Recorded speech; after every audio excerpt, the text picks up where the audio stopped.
Terpujilah Tuhan yang begitu mengasihi kehidupan kita. Hari lepas hari Dia tetap memperhatikan kehidupan saudara dan saya. Dan hari ini kita akan bersama-sama merenungkan kebenaran firman Tuhan. Saya bacakan di dalam Lukas pasal 1 ayat 37 sampai ayat yang ke-38. Firman Tuhan berbunyi, sebab bagi Allah tidak ada yang mustahil. Kata Maria, sesungguhnya aku ini adalah hamba Tuhan, jadilah padaku menurut perkataanmu itu. Lalu malaikat itu meninggalkan dia. Puji Tuhan, tema firman Tuhan pagi hari ini adalah respon yang benar terhadap firman Tuhan. Bapak Ibu Saudara yang dikasihi Tuhan, kalau kita perhatikan di dalam Lukas pasal 1 ini ada dua berita sukacita yang dituliskan di sana, yaitu yang pertama tentang kelahiran Yohanes Pembaptis dan kedua adalah kelahiran Yesus Kristus. Ini adalah puncak dari kabar sukacita ketika malaikat Gabriel menyampaikan pesan kepada Maria bahwa ia akan mengandung Yesus Kristus. Berita sukacita itu datang kepada Maria dan Maria mulai bertanya, bagaimana mungkin hal itu bisa terjadi? Ada alasan bagi Maria untuk meragukan firman Tuhan yang didengarnya saat itu. Karena Maria belum menikah. Maria juga berasal dari Nazaret, sebuah desa yang kecil di Galilea yang dianggap remeh. Di dalam Yohanes 1 ayat 46 dituliskan, kata Natanael kepadanya, mungkinkah sesuatu yang baik datang dari Nazaret? Kota kelahiran Maria adalah sebuah tempat yang kecil. Maria belum menikah dan Maria dari kalangan sederhana, bukan dari kalangan imam. Jadi keraguan Maria terhadap firman saat itu sangat beralasan. Tetapi firman Tuhan berkata bahwa sebab bagi Tuhan tidak ada yang mustahil. Berita sukacita ini ditempatkan secara paralel untuk menunjukkan bahwa rencana Allah itu melampaui pikiran dan rencana manusia. Bahkan melampaui hukum alam sekalipun. Bapak Ibu Saudaraku yang dikasihi Tuhan, bagaimana respon kita ketika kita mendengarkan firman Tuhan? Mungkin kita pun mempunyai pemikiran awal yang sama dengan Maria. Bagaimana bisa hal itu akan terjadi? Saya belum menikah, ini mustahil dan itu mustahil.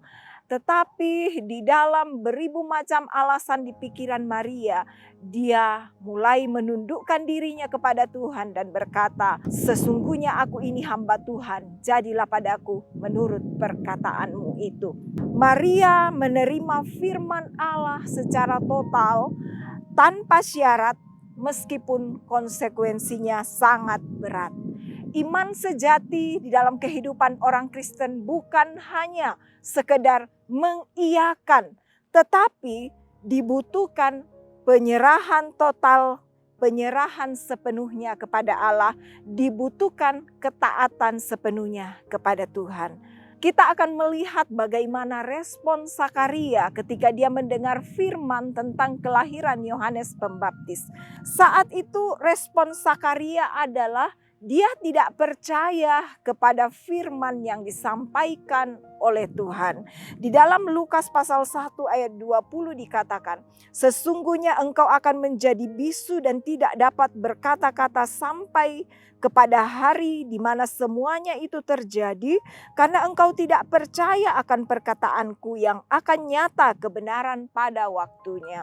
Sakaria memiliki respon tidak percaya akan firman Tuhan saat firman disampaikan. Dan saat itu Sakaria dibuat bisu sampai firman itu digenapi. Kita akan lihat selanjutnya respon seorang tokoh Alkitab ketika menerima janji firman Tuhan.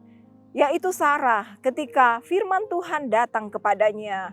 Berkata bahwa ia akan melahirkan seorang keturunan yaitu Ishak. Dia tertawa ketika mendengarkan janji itu. Bapak Ibu Saudaraku yang dikasihi Tuhan, bagaimana dengan kita? Apa respon kita ketika kita menerima janji Tuhan?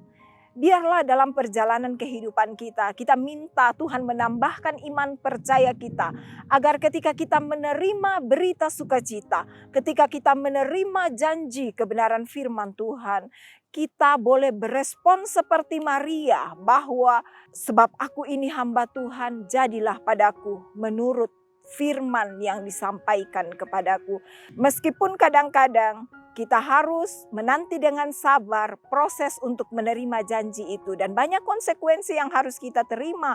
Kita harus berserah diri total sepenuhnya kepada Tuhan saat menerima janji firman itu.